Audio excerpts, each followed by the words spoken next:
Chapter V: The Egyptian Conquest of Arabia. The beginning of the war against the Wahhabis. Having consolidated his power in Egypt, Muhammad Ali decided to go further afield and create a mighty empire. From 1811 onwards, he waged war continuously, and within 2 decades the Egyptians had conquered almost all the countries of the Arab East. Muhammad Ali fought his first external war against the Wahhabis as a vassal of the Sultan. The Wahhabi raids had greatly disturbed the Porte, and the Turkish sultans, Selim III and Mahmud II, regarded the growing Wahhabi state as a serious threat to their authority in the Arab countries, but all their attempts to suppress Wahhabism were unsuccessful. Occupied with internal strife, the uprisings on the Balkans and the war against Russia, they could not muster enough men to combat the Wahhabis. Instead, they entrusted their pashas at Baghdad, Damascus and Jeddah to do the job for them. The pashas, however, merely repulsed the raids, but did not assume the offensive. In 1811, Sultan Mahmud II was finally compelled to employ the powerful Egyptian pasha, Muhammad Ali, to deal with the rebellious Wahhabis. Muhammad Ali consented all the more readily because the Egyptian merchants themselves were interested in a campaign against Arabia. Having incurred great losses through the cessation of pilgrimages and the trade connected with them, they contributed generous sums of money to equip the expedition. Muhammad Ali's immediate aim was to seize Arabia and her riches, but ultimately he regarded Arabia as the key to Syria and Iraq. The Wahhabis were Muhammad Ali's potential rivals in the struggle for the Arab provinces of the Ottoman Empire. Muhammad Ali accordingly dispatched his 16-year-old son, Tusun Bey, at the head of a large expeditionary force, 8 to 10,000 men, to conquer the Wahhabis. Tusun Bey's advisor and the real leader of the expedition was Ahmed Agha, nicknamed Bonaparte, one of Muhammad Ali's best generals. A merchant from Cairo by the name of al-Makrouki also accompanied the expedition. He was the chief supply officer and political advisor. In September 1811, the Egyptians set out on their campaign. The infantry went by ship and the cavalry by land. Caravans loaded with water and provisions followed on their heels. In October 1811, the Egyptians occupied Port Yenbo on the Arabian Peninsula and made it a springboard for their operations against the Wahhabis. The war against the Wahhabis was a harrowing experience for the Egyptians. Many of them perished from the heat and the lack of water. They died of starvation and disease. The plague, cholera, malaria and dysentery thinned their ranks. Many soldiers went blind from the sun. Others were swallowed up in quicksands or died from other causes while attempting to cross a desert that for centuries had been considered impassable. The Egyptian army was surrounded by a hostile country and a hostile population. The Bedouin tribes attacked Egyptian patrols and caravans loaded with provisions. They cut off connections between the army's front lines and the rear bases. Every town and village had to be taken by force. The Wahhabis believed firmly in the justice of their cause, and they also had a considerable numerical superiority. The Egyptians had only 8 to 10,000 men, while the Wahhabis had several times more. But the Egyptians had better weapons. They had modern artillery and skilled generals, trained in the school of Muhammad Ali. The war was fought with varying success and lasted for many long and arduous years. In January 1812, the Egyptian army withdrew from Yenbo and proceeded to advance on Medina. In a narrow gorge near El Safra, it was surprised by the Wahhabis and utterly defeated. 5,000 out of 8,000 Egyptians were killed and only 3,000 returned to Yenbo. Forced to seek a respite, the Egyptians used the time to demoralize the population in the Wahhabi rear. Their agents grudged neither money nor false promises to gain the support of the Hejaz towns and the leading Bedouin sheikhs. With their support and the reinforcements sent from Egypt, they again went into attack. In November 1812, the Egyptians seized Medina, and in January 1813 captured Mecca, Taif and Jeddah. Thus the Hejaz was conquered. The conditions of the Egyptian army, however, did not improve. Nearly 8,000 soldiers died of the heat and disease. The population was unfriendly. The Wahhabis, who had retained their main forces, laid siege to Medina and launched a guerrilla war on the Egyptian communication routes. Muhammad Ali in Arabia, 1813–15. At this crucial moment, Muhammad Ali decided to take over the expedition himself. In September 1813, he landed at Jeddah with fresh forces. His first efforts were aimed at consolidating Egyptian positions in the Hejaz. He removed the Meccan Sheriff, Ghalib, and appointed his own protege in his stead. He put down all resistance and gave large sums of money to the Bedouin sheikhs. All attempts to penetrate deeper into Arabian territory, however, were unsuccessful. In May 1814, Emir Saud died. Abdullah, who headed the opposition in the north, became the new emir. In the south, numerous Wahhabi forces were concentrated in the Taraba oasis, which controlled the road from Ned to the Yemen. Taraba served as a strong point and base for Wahhabi operations in the south of the country. Muhammad Ali was operating in the south of the Hejaz and in Asir. He personally led the fight against the southern Wahhabi forces and undertook many campaigns against them. On January 20th, in the Battle of Basel, east of Taif, the Egyptians crushingly defeated a 30,000-strong army of Southerners under Faisal, Abdullah's brother, and shattered the Wahhabist strength in the south. The Egyptians occupied Taraba and Baisha, but in May 1815, Muhammad Ali suddenly had to leave Arabia for Egypt, having temporarily abandoned the idea of seizing the Yemen. The Egyptian forces in the north were commanded by Tusun Bey. He waged a persistent struggle against the forces of Abdullah, who had recruited men from all over Ned, El-Hassa and Oman. In the spring of 1815, Tusun Bey inflicted a series of defeats on the Wahhabis and forced Abdullah to conclude peace. According to the treaty, Ned and Qasim were to remain under the Wahhabis and the Hejaz was to go to Egypt. Abdullah was forced to acknowledge himself the vassal of the Turkish Sultan and pledged subordination to the Egyptian governor of Medina.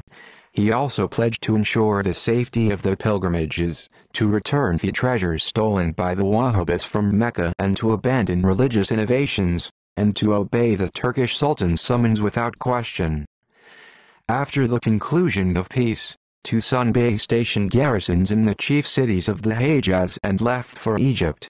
The first stage of the war was over. Ibrahim's campaign and the defeat of the Wahhabi state. The Wahhabis, however, could not reconcile themselves to the humiliating terms of the peace treaty imposed upon them by Tusun Bey. Nominally, they had accepted the terms of the treaty, but in reality they were already making preparations for a new war of liberation. Muhammad Ali and the Sultan did not confirm the treaty either. They felt the Wahhabi emir, Abdullah, was trying to avoid obeying the terms of the peace treaty, namely the return of the Meccan plundered treasures and the journey to pay homage to the Sultan at Istanbul. The war was resumed in 1816.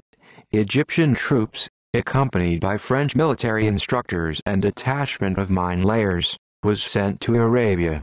At their head stood Muhammad Ali's elder son, Ibrahim, an outstanding general and a man of iron will. Ibrahim decided to penetrate into the heart of Wahhabism, Inner Arabia, at all costs and strike at the heart of the movement. In the course of 2 years, Ibrahim's troops besieged the chief centers of Qasim and Ned one after another. They turned blooming oases into deserts, destroyed wells, cut down palms and burned homes. The Egyptian soldiers murdered and raped. Those of the local people who were not killed died of thirst or hunger. Sensing the approach of the Egyptian troops, the population would abandon their homes to seek refuge in the more remote oases. In 1817, in a war of extermination, the like of which Arabia had never known before, the Egyptians overran Ras, Buraida and Anaza. They entered Ned at the beginning of 1818, seized Shakra and on April 6, 1818, they approached Daraya, the fortified capital of the Wahhabis. On September 15, 1818, after a 5-month siege, Diriyah ceased to exist. The Egyptians had razed the place to the ground. The people fled from the ruined city. The Wahhabi emir, Abdullah, surrendered. He was sent to Cairo and then to Constantinople, where he was beheaded in December 1818. Having destroyed Diriyah, Ibrahim's troops went on to conquer Qatif and Al-Hasla. The emir's relatives and the most important Wahhabi leaders were taken prisoner and sent to Egypt. Fortifications were demolished in all the towns of Ned. The Egyptians celebrated their victory, and it seemed as though the Wahhabi state had been destroyed forever. In December 1819, Ibrahim returned to Cairo with the nucleus of his army.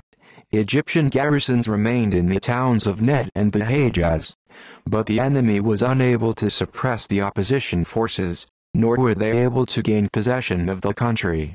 The mountains and deserts of Arabia served as a refuge for the rebellious and were permanent breeding centers of the Wahhabi uprisings.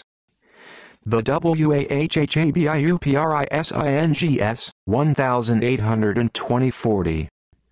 One result of the Egyptian conquest was that the greater part of Arabia was formally incorporated in the Ottoman Empire.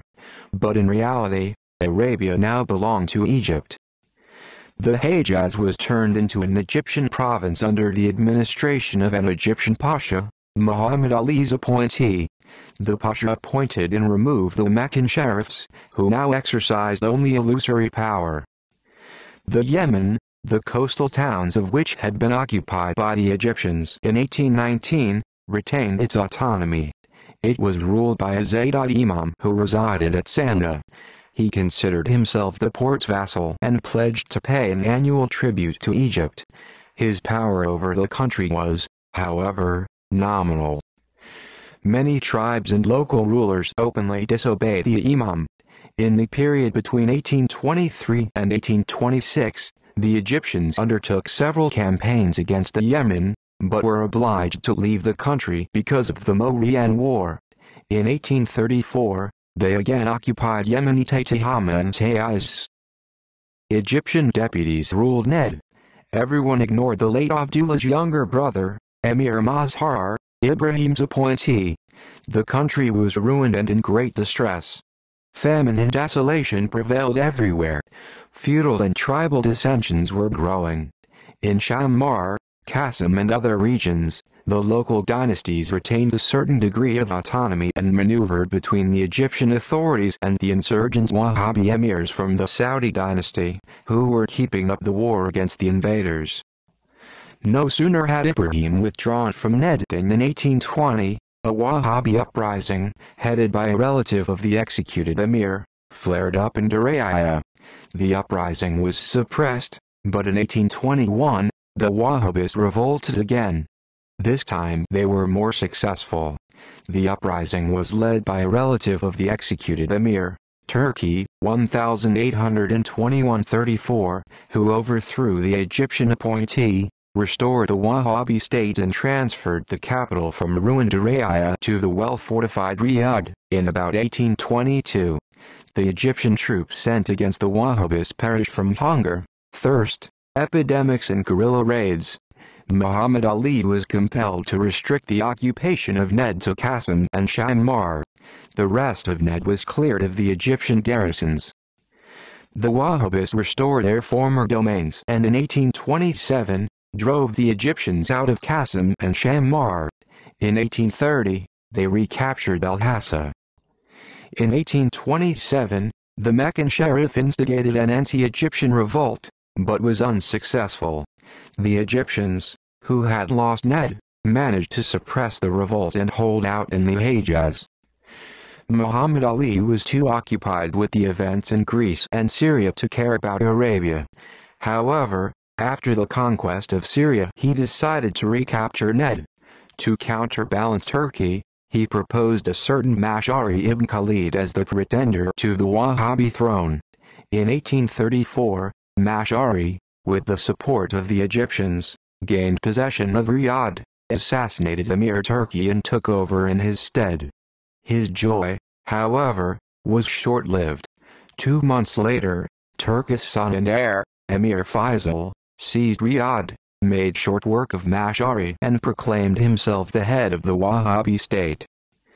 This setback did not deter Muhammad Ali, who decided to go ahead with his plans to recapture Najd and obtain access to the Persian Gulf. In 1836, a large Egyptian force headed by Khurshid Pasha invaded Najd. The long, obstinate struggle ended in the victory of the Egyptians. In 1838, Emir Faisal was sent away captive to Cairo. The Egyptians captured Riyadh, El-Hasla, Qatif and even attempted to seize Bahrain. The second Egyptian invasion of Najd and the occupation of El-Hasla aggravated the already strained relations with Britain and was one of the reasons for the Eastern Crisis of 1839–41.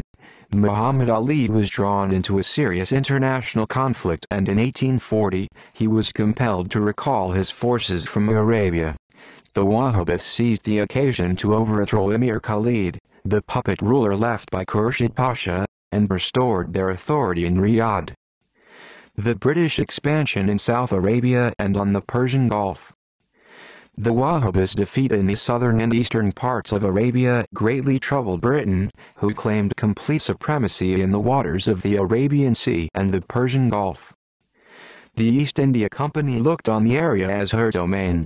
The company's residence, its naval bases and fleet were located here, and it was unwilling to permit a single powerful state to gain access to the region. It was quite natural, therefore, that the Egyptian advance on the Yemen, the occupation of El-Hasla and Muhammad Ali's plans to unite Arabia under his rule met with fierce resistance from the British, who intensified their expansionist activities in South Arabia and on the Persian Gulf, striving at all costs to strengthen their hold on the sea route to India. In 1819, the British offered Muhammad Ali their collaboration in pacifying the regions situated southeast of Sanda, but their offer was rejected. Then they began to act independently. In December 1820, a British squadron bombarded the Yemenite port of Mocha and on January 15, 1821, imposed a treaty on the Imam. The treaty granted a series of privileges to British subjects in South Arabian ports. In 1834, the troops of the East India Company occupied the island of Socotra, which later, in 1866, was turned into a British protectorate. Finally, in 1839, during the punitive naval expedition, the British seized Aden. The capture was given the guise of a commercial transaction. On the pretext of establishing a coal station, England bought the harbour and the village of Aden. At the time it had about 500 inhabitants together with the adjoining territory from the Sultan of Lahej. The Sultanate of Lahej had broken away from the Yemen and in 1728 had become an independent state. England then became engaged in a prolonged struggle against the local feudal rulers and the tribes of the Pirate Coast, or Jawasi, in eastern Arabia. The Jawasi were the Wahhabist allies. They engaged in sea trade and piracy. In the first decades of the 19th century, the East India Company waged a fierce sea war against the pirates. In 1811, Emir Saad proposed a peace treaty to the British, but the latter refused on the grounds that their only serious foe were the Wahhabis. The situation changed in 1818, when the Egyptians gained access to the Persian Gulf, seized Port Qatif and advanced on Jawasi.